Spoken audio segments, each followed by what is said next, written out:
Hi, I'm John Lucas. I'm going to show you how I use the Hunter tool. This is a number 4 Hunter tool.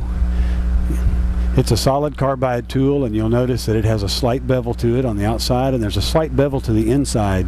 This gives it a sharper edge. Here is a sample of the cutters. The number 4 cutter is on the left. It's a 1/2 inch in diameter. And the number 3 cutter is 3/8 of an inch in diameter. And the number 1 cutters are a 1/4 inch in diameter and come in a 3/16 round bar or a 3/16 square bar. This is a number 4 Hunter tool. The tool is never used flat. If it's used flat, it will try to pull it into the wood and you'll get a catch. The tool is always used slanted to one angle or the other. In order to do this, you find the bevel of the tool. The bevel would be down here on the bottom. So we'll find the bevel and we'll slowly rotate the handle around until it starts to cut. Then you just guide the bevel just like you would a bowl gouge. Now we can use it with the cutter going in either direction.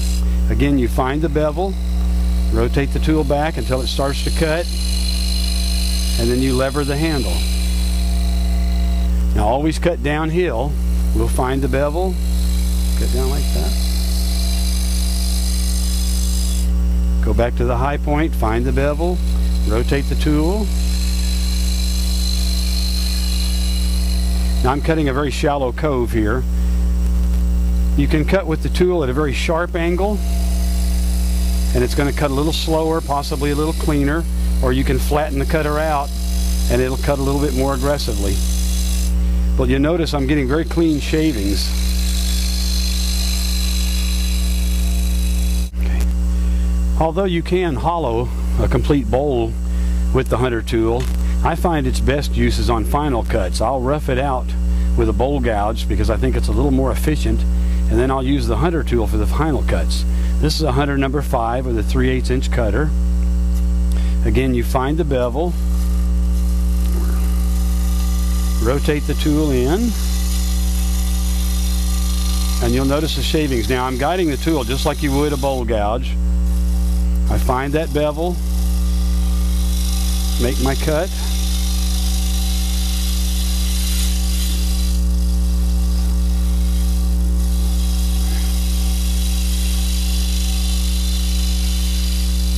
I find it works very well if you leave the bevel in contact with the bowl. You can actually slide back and forth, and then you simply rotate the handle very slightly until it starts to cut. You'll notice as I get down toward the center of the bowl, I have to move the tool slower. This is because the surface feet of the bowl is moving slower.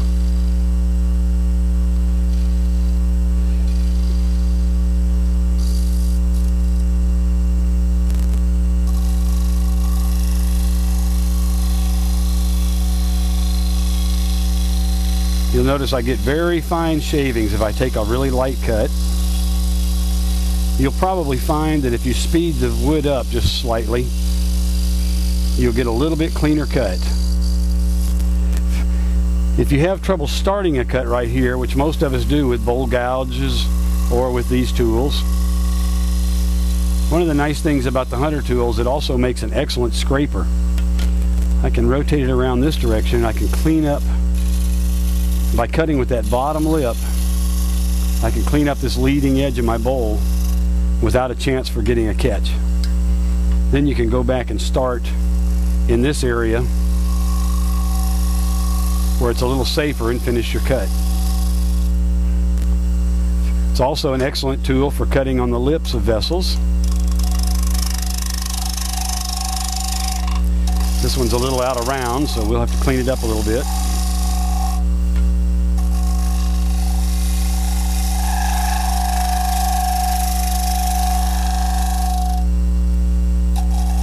Find my bevel, rotate the handle around,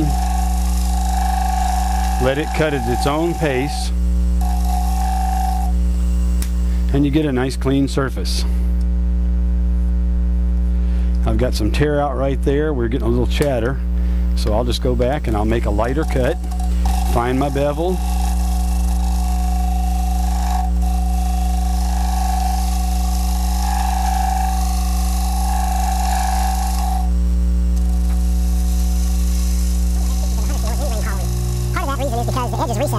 upper edge. From the end grain, of course, you always cut from the center out. You'll notice the really beautiful shadings I'm getting across there. Let's stop and look at it. You'll see how much cleaner that is than this outside area. I do need to slow down at the initial cut. Swivel the handle out to control my cut.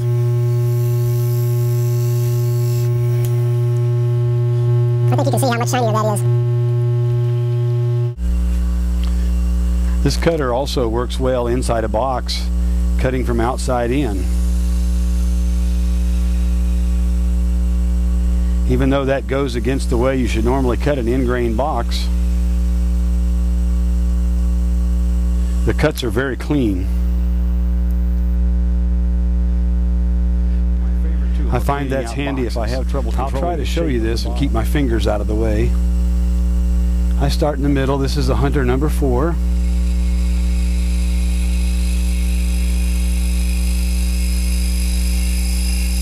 Now again, I let the tool do the cutting. I try not to force it.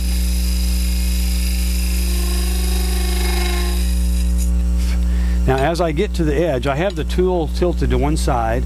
As I get to the edge, you can drag it out so it's actually scraping in this position. So right there at the transition point, it wants to chatter a little bit, so you got to take a lighter cut. And you just come out across the bottom as light as you can. And it leaves a very, very nice finish. It's very easily sanded out. The bottom is extremely clean. The sides, because it's a scraper cut, is a little bit coarser, but very easily cleaned up. This is one of the Hunter curve tools. These are typically used for hollowing inside hollow vessels. Since I can't show you inside a hollow vessel, I'm going to simulate that. What I've done, the tool rest should always ride out on here. This is kept in line with the center of the shaft, so if you're riding right here, there won't be any sideways torque. So we'll pretend like we reached through the hole.